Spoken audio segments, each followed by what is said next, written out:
আমারে মাফ করে দিস, পারলে তুই আমারে মাফ করে দিস মা। অনেক বড় অন্যায় করছি, তোর চাচার অত্যাচার সহ্য করতে পারি নাই রে মা।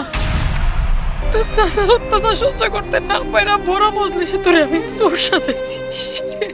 চাচি, এটা নিয়ে তুমি দুঃখ কইরো না, আমি জানি তোমারে জোর কইরা আমি যে অন্যায় করছি এর তো আসলে কোনো মাফ হয় না। কেমনে যে আমি এই কাজটা করলাম, বাপ মা মরা এতে অসহায়, তারে আমি মিথ্যা অপবাদ দিলাম, গ্রামের সবার সামনে চোর বানাইলাম। আল্লাহ আমার জীবনে কোনোদিনও মাফ করবো না, জীবনেও মাফ করবো না। নিজের কাছে দোষ নিও না চাচি, আমি তো চাচারি খুব ভালো করেই চিনি। তোমারে জোর করে সবার সামনে মিছা কথা কয়েছি, সেটা আমি তখনই বুঝে গেছি। তোমার উপরে আমার কোনো রাগ নাই চাচি।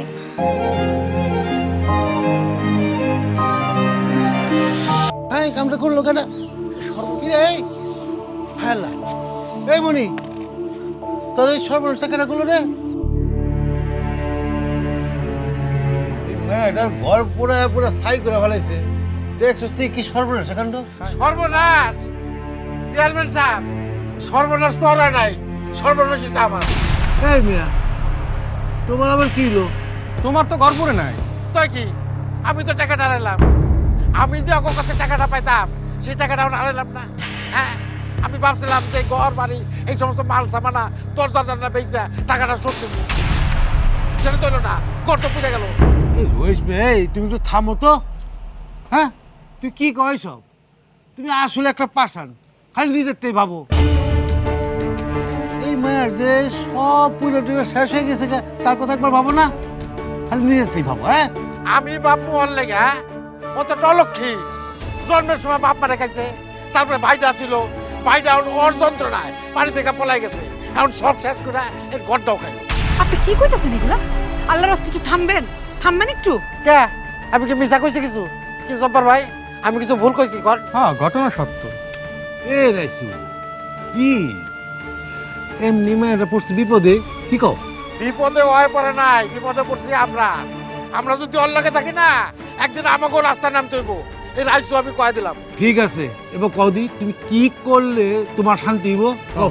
ওরে চিরতরে এই বাড়ির থেকে বাড়ি করে দেন।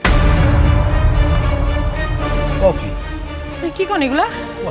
হ্যাঁ, কয় কি একটা বাস্তবে রে বাইতে বাইর করে দেবো মানে? চেয়ারম্যান সাহেব, রাইসুর ব্যবসা কিন্তু ভালো না, আর কিন্তু মেজাজ গরম হয়ে গেছে। আপনি যেমনি পারেন ওরা গ্রাম ছেড়ে বাইকে দেওয়ার ব্যবস্থা করেন।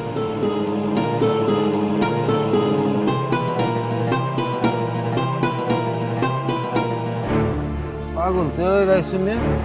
মনি, মা দেখলে মনি, আরে বাবা রাগ হইস না, শোন, তুই তো সবই হারাইবি।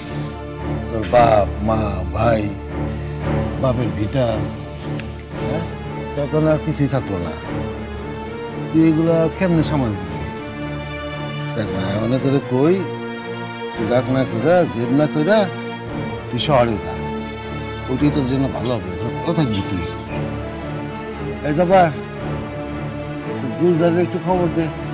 হ্যাঁ, গুলজারে দিয়া মনির একটু সরে পাঠা দে আমার বন্ধুর বাসায়।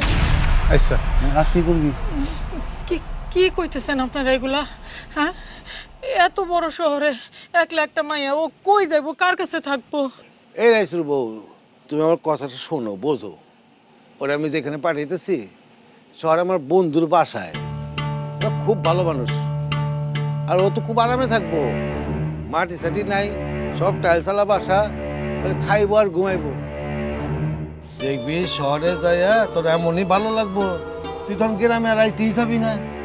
হ্যাঁ, এই নে, এই টাকাটা রাখ, শহরে যাবি, খরচাপাতি আছে না, রাখ। না, আমি শহরে যাবো না।